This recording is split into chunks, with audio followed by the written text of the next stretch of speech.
근데 사랑니라고 해서 모두 다 그냥 다 빼는 건 아니에요. 만약에 뽑아야 된다면 가급적 빨리 제 이제 1년 선임이 공군사관 생도들한테 모든 사랑니를 다 뽑겠어요. 엄청 고생했어요. 엄청 고생했어요. 네, 안녕하십니까. 양달TV에서 비유를 담당하고 있는 비달 황종민 원장입니다. 네, 정리를 담당하고 있는 정달 고민소 원장입니다. 원장님, 제가 20대 초반에 왼쪽에 있는 사랑니를 뺐거든요. 근데 너무 아파서 뺐어요. 20대 초반이면 작년에? 그렇죠. 그런데 오른쪽 위아래 사랑니는 지금까지 안 빼고 거의 10년이 다 돼가는데, 근데 이게 아플 때 빼는 게 맞는지 정해진 연령대에 빼는 게 맞는지 어떤 게 맞는지 좀 알려주시겠어요? 뺄 거면 빨리 빼는 게 좋죠. 빼야 되는 사랑니라면 한 살이라도 어렸을 때. 근데 사랑니라고 해서 모두 다 그냥 다 빼는 건 아니에요. 턱뼈에 공간이 충분히 있어서 사랑니가 어금니처럼 이렇게 예쁘게 난 경우에는 어금니처럼 쓰기도 하죠. 그래서 다 빼는 건 아닙니다. 하지만 빼야 되는 사랑니라면 한 살이라도 어렸을 때 빼는 게 좋고, 어금니처럼 나지 않았지만 완전히 턱뼈 안에 매복된 사랑니 같은 경우에는 빼지 않아도 되는 경우가 있습니다. 그리고 앞으로 아파질 가능성 아니면 증상이 생길 가능성이 있다. 그러면 한 살이 어렸을 때 빼는 게 좋다. 사랑니를 뽑아야 되는지를 검진하기 위해서 치과를 가게 되면 치과에서 이제 엑스레이도 한번 찍어보고요. 그래서 이게 어떻게 났는지도 체크하기도 하고 얼마나 잘 관리가 되고 있냐. 첫 번째로는 이 사랑니가 실제 기능을 하고 있나. 위아래가 사랑니가 똑바로 나서 음식을 씹는데 기능을 하고 있냐를 보고요. 두 번째로는 사랑니가 잘 관리가 되고 있나. 사랑니란 게 맨 후방에 제일 안쪽에 있는 치아다 보니까 우리 양치를 열심히 해도 양치가 안 되는 경우도 있거든요. 계속 이렇게 지속적으로 관리가 되지 않는다 그러면 추후에 사랑니가 썩거나 염증을 일으킬 가능성이 있기 때문에 너무 관리가 안 되는 사랑니라 그러면 이것도 우리 발치를 고려할 수 있겠죠. 그리고 사랑니가 이제 기본적으로 완전히 나지 않고 일부만 나 있는 누워있는 사랑니인 경우에는 기준을 우리가 보통 어떻게 많이 잡냐면은 사랑니 위쪽에 있는 그 잇몸에 구멍이 있냐 없냐를 갖고 그렇죠. 보통 많이 봅니다. 이게 사랑니의 일부가 잇몸으로 덮여 있는 경우, 덮여 있는 부분에 정상적인 양치가 되지 않고 음식물이나 치태 같은 것들이 플라그가 낄 수 있기 때문에 뽑는 쪽으로 이제 미리 좀 계획을 잡을 수 있고요. 만약에 뽑아야 된다면 가급적 빨리가 좋다고 우리가 얘기하죠. 그래서 보통 설명용으로 어떻게 많이 얘기하냐면 20대 때 뽑으면은 뭐 제일 좋은데, 여기 30대가 되면 20대 뽑는 것보다는 한 2배 어려워지고, 40대가 되면은 한 5배 어려워지고, 50대가 넘어가면은 한 10배 어려워진다. 사랑니 주변에 있는 뼈가 단단해지면서 사랑니를 꽉 잡고 있기 때문에 이 사랑니를 뽑기 위해서는 뼈도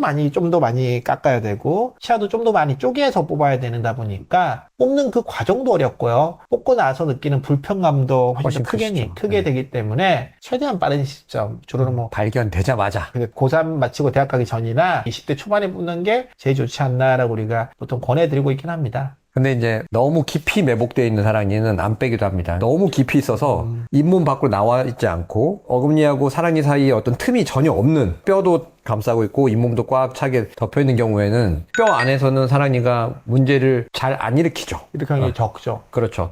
근데 제가 황 원장님 적다고 말씀하시고 저는 잘 안 일으킨다고 말씀드린 이유가 뭐냐면, 아주 드물게 그 사랑니 주변에 물혹이 생기기도 합니다. 그 경우에는 빼야 되죠. 하지만 이런 경우는 저희가 뭐 치과에서 사진 한 장만 딱 찍어보면 아, 이게 물혹이 되고 있구나, 아니면 그대로 잘 매복되어 있구나를 판단할 수 있어서, 만약에 그렇게 물혹이 되지 않고 아주 깊이 매복되어 있는 사랑니는 빼지 않죠. 근데 저는 사실 개인적으로 만약에 20대예요. 20대 초반이야. 그런데 이 사랑니가 완전 매복이 돼 있어요. 뭐 문제를 일으킬 만한 가능성이 굉장히 낮다고 하더라도 뽑는 걸 좀 더 추천하긴 합니다. 문제가 일으킬 가능성이 크진 않지만 뽑고 나서 뼈로 찼을 때의 상황이 좀 더 좋은 상황은 맞잖아요. 만약에 그런 사랑니를 가진 사람이 30대만 돼도 여기까지 왔으면 그냥 좀 보자, 지금까지 문제 없었으면 보자라고 얘기할 것 같고요. 어쨌든 사랑니에 있어서 뽑는 거의 난이도, 또는 이제 뽑고 나서 얼마나 고생을 하냐에 대한 가장 큰 어떤 요소를 딱 고르라고 한다면은 저는 환자의 나이. 맞아요. 환자의 나이가 가장 큰 요소다. 그래서 가급적이면 20대 초반에 문제가 될 만한 사랑니는 당연히 뽑는 게 좋고, 문제가 되지 않는 사랑니라도 너무 어렵지 않다 그러면 20대 초반에 뽑는 게 좋지 않을까. 우리나라가 건강보험에서 1년에 한 번씩 의료보험으로 스케일링이 되거든요. 그거 할 때 스케일링만 받지 마시고 한 10,000원 정도만 더 내시면 파노라마 한 장을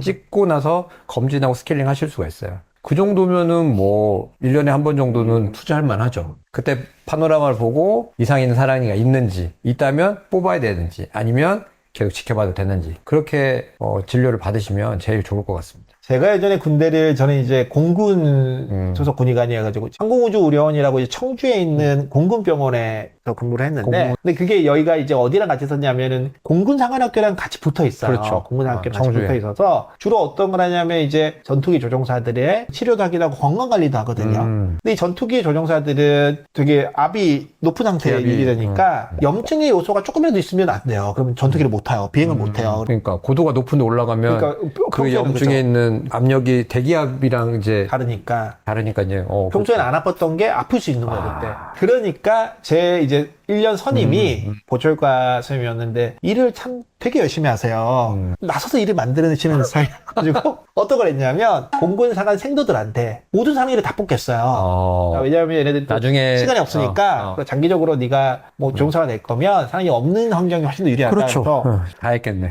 엄청 고생했어요. 엄청 고생했어요. 그래서 하여튼 뭐 그 덕분에 평은 되게 좋았어요. 그래서 사관학교에서 너무 좋아하고 그렇지. 이렇게 훌륭한 군인이 있다고 뭐 엄청 잘해주고 그래서 평은 좋았는데 하여튼 뭐 그랬던 기억이 있습니다.